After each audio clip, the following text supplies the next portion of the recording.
Hello and नमस्कार दोस्तों, स्वागत है आपका अपने YouTube चैनल अनंत क्लासेस पर। और आज हम आपको कक्षा 10 की प्रश्नावली 1 जो कि है वास्तविक संख्याएं और उसके प्रश्नावली 1.3 जो चल रही है उसका क्वेश्चन नंबर फर्स्ट कराने वाले हैं।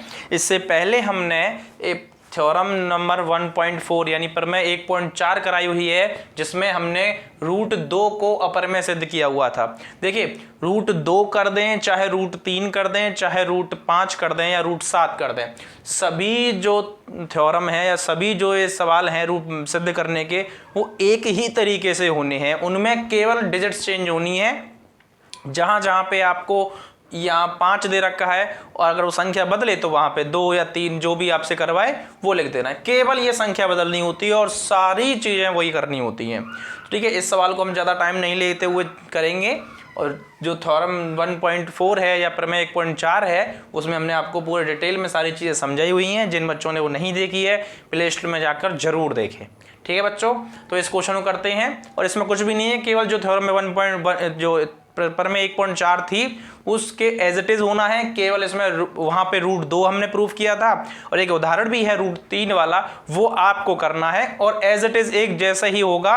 केवल उसमें क्या होगी, ये रूट 5 की जगह रूट 3 हो जाएगा, रूट 2 हो जाएगा, वही इसी तरीके से करना है। रूट 7 भी हो सकता है। ठीक है, तो सभी एक ही तरीके से होंगे।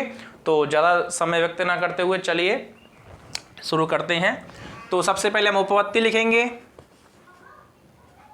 और उपपत्ति में आप सबसे पहले क्या करेंगे, मैंने आपको क्या बताया था कि जो भी संख्या हमको दे रखी है अपर में है उसे हम क्या मान के चलेंगे, उसे हम परिमेय मान के चलेंगे। तो माना रूट 5 एक परिमेय। देखिए, रूट 5 एक परिमेय संख्या है। अब परिमेय संख्या है तो हम क्या करेंगे, दो संख्याएं लेंगे।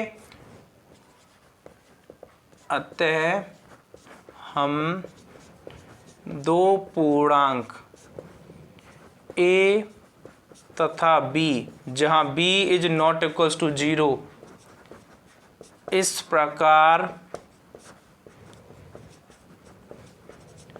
लेते हैं कि a बटे b बराबर रूट 5। ठीक है, a और b को है हम रूट 5 के बराबर लिख देंगे। ठीक है बच्चों, देखिए बच्चों, इसमें मैं आपको ज़्यादा टाइम नहीं स्पेंड कर रहा हूँ। रूट 2 की जो मैंने आपको प्रमेय कराई है उसमें सारी चीज़ें ऐसे ही हैं, केवल रूट 2 की जगह रूट 5 कर रहा हूँ और सारी चीज़ें वही हैं। ठीक है, तो यहाँ पे आप क्या लिखेंगे कि a तथा b क्या हैं, सह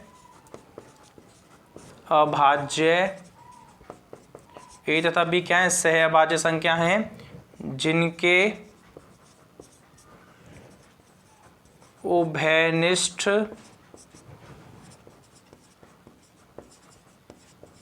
गुणनखंड केवल क्या है, एक है। जिनके उभयनिष्ठ गुणनखंड क्या है, केवल एक है। यानी a और b जो है वो कैसी हैं, सह अभाज्य संख्याएं हैं और उनका जो उभयनिष्ठ गुणनखंड वो केवल एक है। यानी एक का ही भाग a और b में जाएगा, किसी और संख्या का भाग a और b में नहीं जाएगा।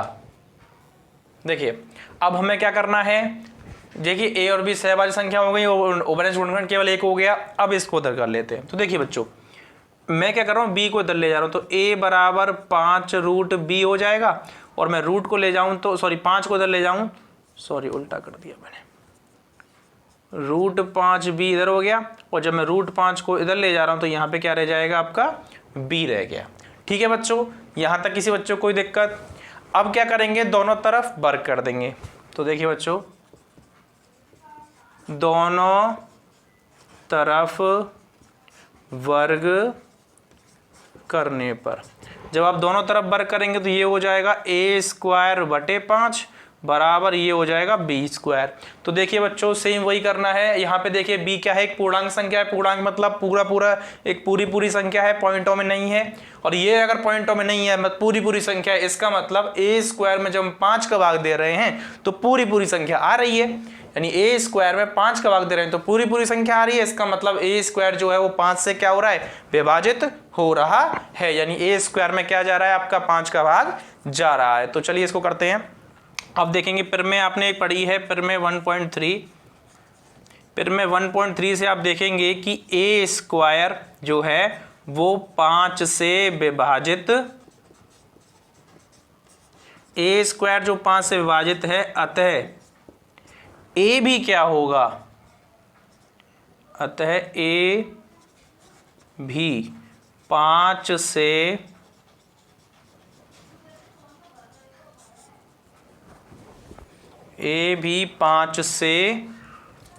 विभाजित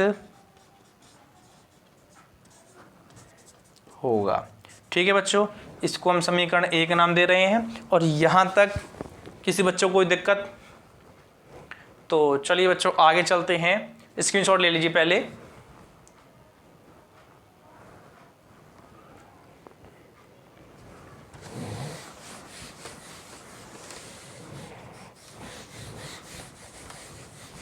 देखिए बच्चों, अब हम क्या करेंगे कि जो ए स्क्वायर जो है ना, ए स्क्वायर, यहां पे हम ए की जगह कोई और पूर्णांक रख देंगे, ए की जगह कोई और पूर्णांक रख के देखेंगे और ये चेक करेंगे क्या 5 का भाग बी स्क्वायर में भी जा रहा है, पूर्ण रूप से जा रहा है। तो चलिए देखते हैं। तो देखिए बच्चों, यानी ए स्क्वायर में तो हमने देख लिया, यानी ए में तो भाग जा रहा है, ए में तो भाग जा रहा है। अब हमें ये देखना है कि 5 का भाग बी में भी जा रहा है क्या। ठीक है, तो चलो उसको करने के लिए क्या करेंगे, a बराबर 5c रखने पर,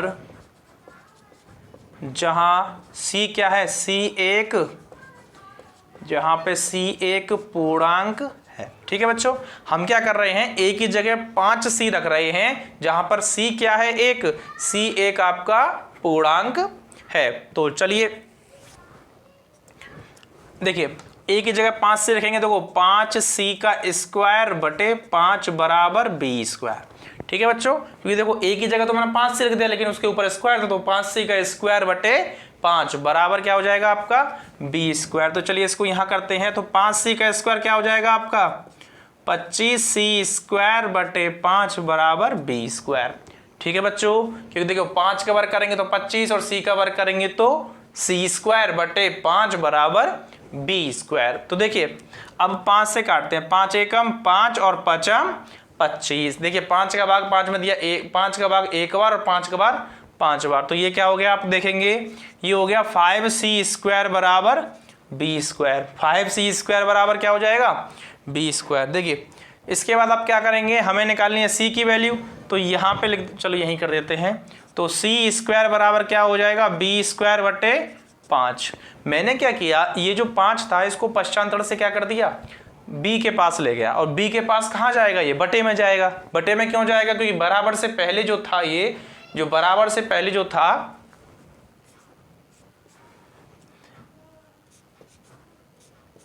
ठीक है बच्चों, बराबर से पहले जो था ये सी स्क्वायर के साथ में 5 वो गुणा में था, तो बराबर के बाद जब जाएगा तो ये किस में जाएगा आपका, ये आपका भाग में जाएगा। तो सी स्क्वायर बराबर बी स्क्वायर बटे 5। देखिए मैंने थोड़ा सा इसको लाइन वाइज कर दिया, आप चाहें तो नीचे भी कर सकते हैं। ठीक है बच्चों, तो सी स्क्वायर बटे 5।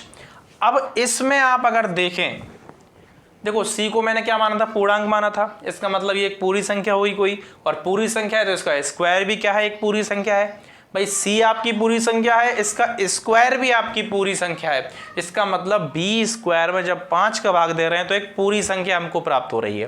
पूरी संख्या मतलब पूर्ण संख्या हमें प्राप्त हो रही है, तो इसका मतलब b स्क्वायर में 5 का भाग जा रहा है।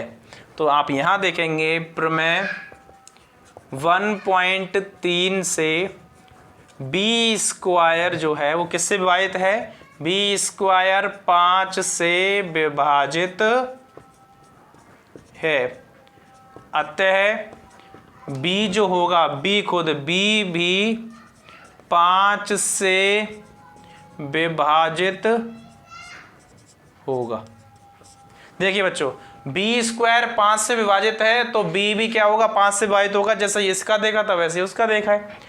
अब देखिए ये समीकरण आपका क्या है, 2 है। देखिए समीकरण 1 भी, देखो समीकरण 1 में आपने क्या निकाला कि a जो है वो 5 से विभाजित है। समीकरण 2 से आपने क्या निकाला कि b जो है वो 5 से विभाजित है। और जब हमने प्रश्न शुरू किया था तब हमने क्या किया था, उसमें बताया था कि a और b में केवल 1 का भाग जा रहा है, क्योंकि ये एक ही था उसका अवरेज गुणनखंड और कोई संख्या नहीं थी। ए और बी में केवल किसका भाग जा रहा था, 1 का भाग जा रहा था, लेकिन यहां पे आप देखेंगे कि ए और बी दोनों में कितने का भाग जा रहा है, दोनों में आपका जा रहा है 5 का भाग। तो अब क्या करना है, तो देखिए बच्चों, आपने क्या देखा कि ए भी जो है वो 5 से विभाजित हो रहा है और बी भी जो है वो 5 से विभाजित हो रहा है। और जबकि हमने जब शुरुआत की थी, और शुरुआत में क्या देखा था कि ए और बी में केवल 1 का ही भाग जा रहा था और एक क्या था अपना ओवेनिस्ट गुणनखंड था। तो अब हम ये हमारा जो विरोधाभास आया, ये क्यों आया, क्योंकि देखिए यहाँ पे दोनों में 5 का भाग जा रहा है और ए में बी में, और वहां पे तो केवल हम ये चेक कर रहे थे कि 1 का ही भाग जा रहा था। तो ये जो विरोधाभास आया, ये क्यों आया, क्योंकि हमने जो कल्पना की थी वो क्या कर ली थी, हमने गलत कल्पना कर ली थी। तो यह विरोधाभास, सॉरी इसमें अभी लिख देंगे कि बी जो है वो 5 से विभाजित करता है, जो इस तथ्य का विरोध करता है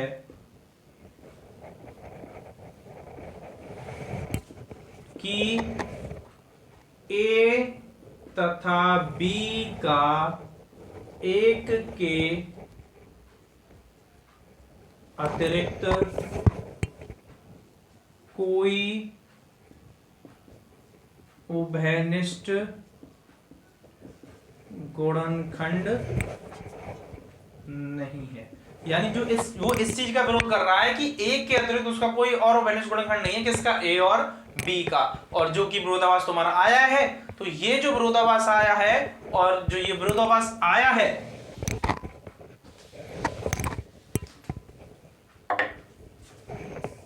यह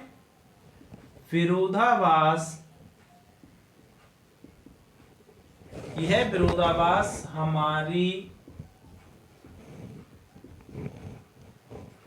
त्रुटिपूर्ण कल्पना के कारण आया है, जो कि √5 को परिमेय संख्या मानने पर हुई है। यानी जो यह जो विरोधाभास है हमारी त्रुटिपूर्ण कल्पना के कारण आया है, जो कि √5 को परिमेय संख्या मानने पर जो त्रुटिपूर्ण कल्पना हुई है, उसके कारण विरोधाभास आया है। अतः √5 एक अपरिमेय संख्या है। तो देखिए बच्चों, ये अपना एक्सरसाइज 1.3 जो है उसका क्वेश्चन नंबर 1 जो है वो कंप्लीट होता है। और इससे आगे की वीडियोस में हम अगले क्वेश्चंस को डालेंगे। तो तब तक के लिए धन्यवाद, और सभी बच्चों से अनुरोध है कृपया हमारे चैनल को सब्सक्राइब करें, बेल आइकन दबाएं और ज़्यादा से ज़्यादा अपने दोस्तों के साथ शेयर करें। और वीडियोस अगर आपको पसंद आ रही हैं तो उन्हें लाइक ज़रूर करें। धन्यवाद। इसके स्क्रीनशॉट ले लीजिए।